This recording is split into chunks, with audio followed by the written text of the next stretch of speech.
Hi everyone. Today we're going to be talking about data analysis and statistical reasoning. And basically what that is when you have some kind of group of data and how you group it or how you demonstrate its aspects or components. And there's a few ways to do this. The ways that we're going to examine today are through graphs.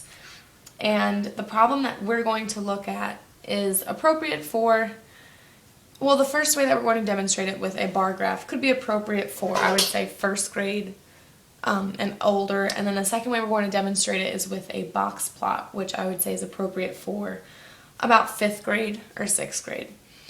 So the problem that we have today says, what is Miss Smith's class favorite number from 1 to 5? And so the students were asked, what's their favorite number from 1 to 5? And the student answers, which is our data, says 4, 1, 2, 5, 2, 3. It basically has a list of what each student's favorite number was. And as you can see, there are, how much is it? 3, 6, 9, 10, 11 students. So we have 11 pieces of data. So the first kind of way that we're going to organize our data is in a bar graph. And a bar graph basically the title basically explains what it is. However, the way we make a bar graph is we first make our x and y axis. So this is the x-axis here. It runs horizontally. And then this is our y-axis, which runs vertically. So on our x-axis, we're going to be putting whatever it is that we're measuring. So today we're going to be measuring numbers. So that's going to be our categories, is the numbers. And basically you're going to examine, okay, what are my categories, which today is numbers 1 through 5. So 1, 2, 3, 4, and 5. Those are going to be your categories because students are placing their data into those specific 5 categories. Those are their only choices. So the way we're going to organize that is we'll make one category for 1, one category for 2, one category for 3, one category for 4, and one category for 5. So the way this data is going to look is we'll be making kind of bar-shaped or rectangle-shaped objects. And bar graphs are really great for comparing amounts or comparing, how much this category has compared to that category. So how many, like in this case, it would be comparing how many students like the number 1 compared to how many students like the number 2. So that's just a little insight into what we're going to be looking at and why this graph is a good idea. So for x-axis, we want to label it and just so that we know what we're looking at exactly. If somebody looks at our graph, they can see what they're looking at. So our x-axis, like we said, is our category. So which is their favorite number? So we could label this as favorite number.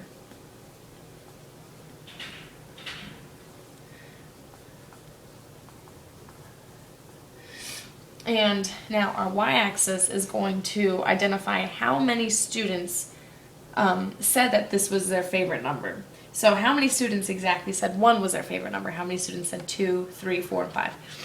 So we said we have 11 students. So our graph should go up to 11 at least. We want to start at 0.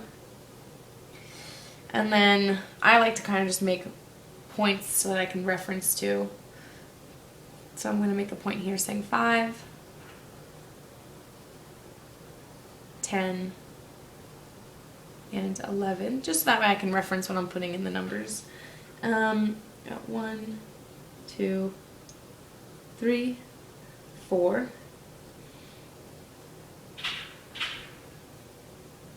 and then so it's 5, 6, 7, 8, 9.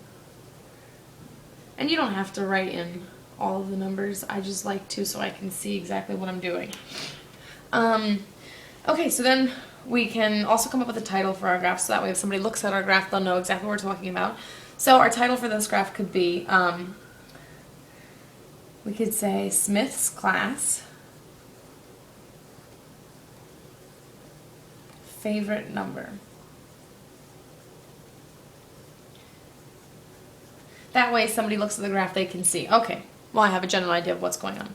All right, so the way we'll start this is we'll look at number 1. How many students said that they liked number 1? Well, let's right here and let's look.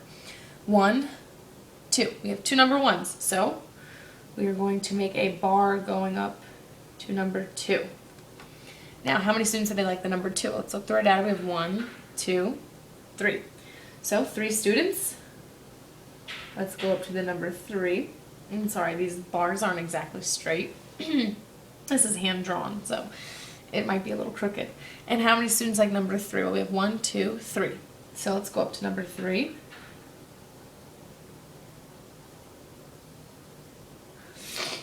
How many students like number 4? Only 1 student like number 4, so we just go right up to where 1 is. And you just kind of, can guesstimate where. And how many students like 5? Well, we only have 1, 2 students that like 5. So let's go to 2. So that's our graph. This is a representation of how many students like each amount. And if you want to help for visuals, you could always draw in here, exactly, try to match it up to the line. So that way it's easier to see, exactly how many students liked each one. That's 1, this is 2. So that way you can see 1, 2, 1, 2, 3, it's kind of clear.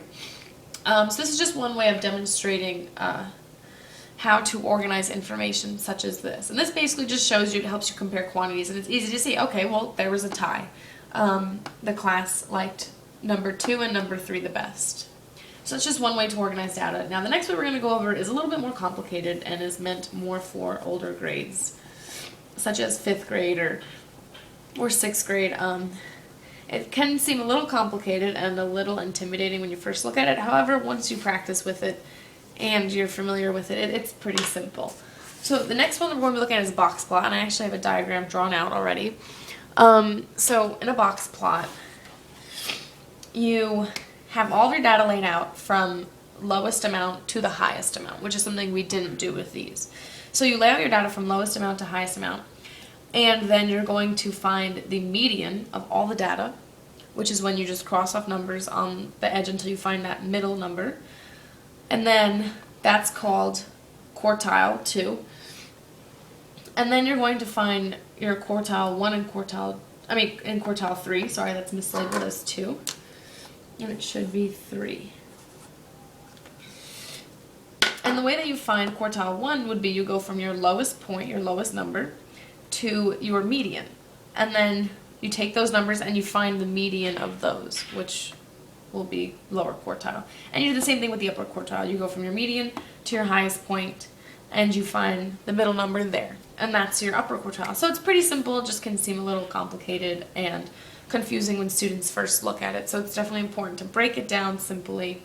It definitely shows the different demographics of the problem. It helps to break it down by, what's the median of the whole thing, and then what's the median of this part, and then this part. And it helps to see, okay, this was the lowest observation, this was the highest observation. It's very detailed it goes into detail in the data.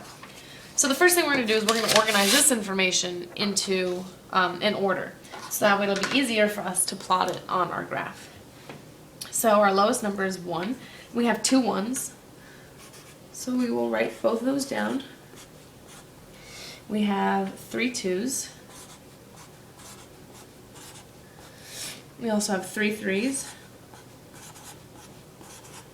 We have 1 4 and 2 5s. So this is our information. So the first step to our box plot is to draw out our number line.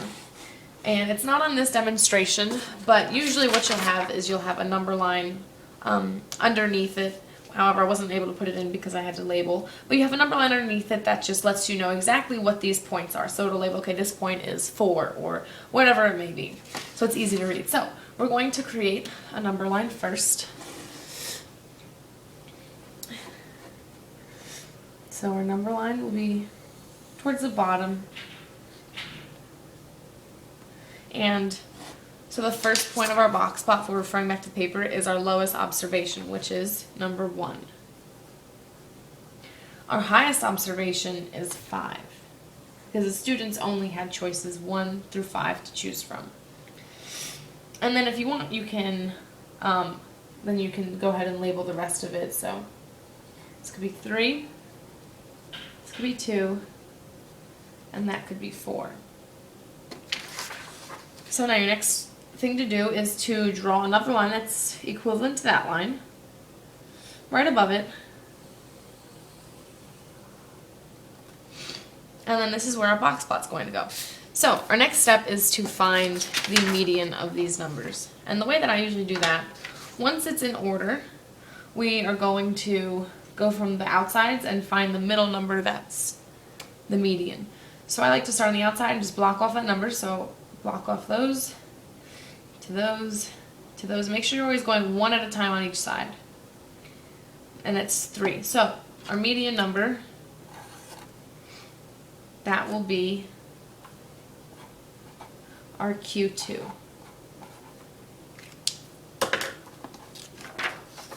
So right here we'll label that. We can just put a line for right now.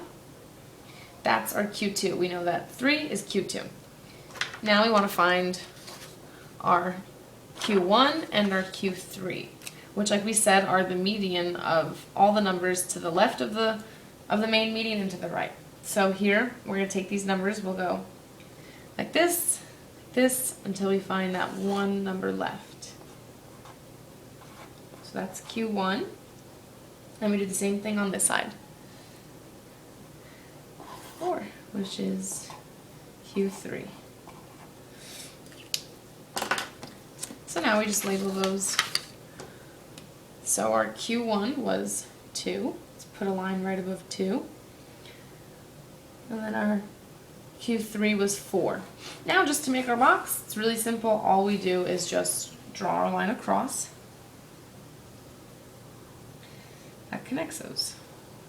Sorry, these lines aren't exactly straight. But there you go, there you have it. And if you want, you could always draw a line down to it to show exactly what numbers, or else you could write the numbers right underneath it. Whatever, visually for you is the clearest. So box plots, like I said, are really good for showing detail of the data. So just to review quickly, we looked at a bar graph, which helps to compare amounts with each other. It's easy to see, okay, well, which one had the most of this, or which one was the highest amount of this, or the favorite amount of this. And then box plots are really great for showing that detail of the medians and the data.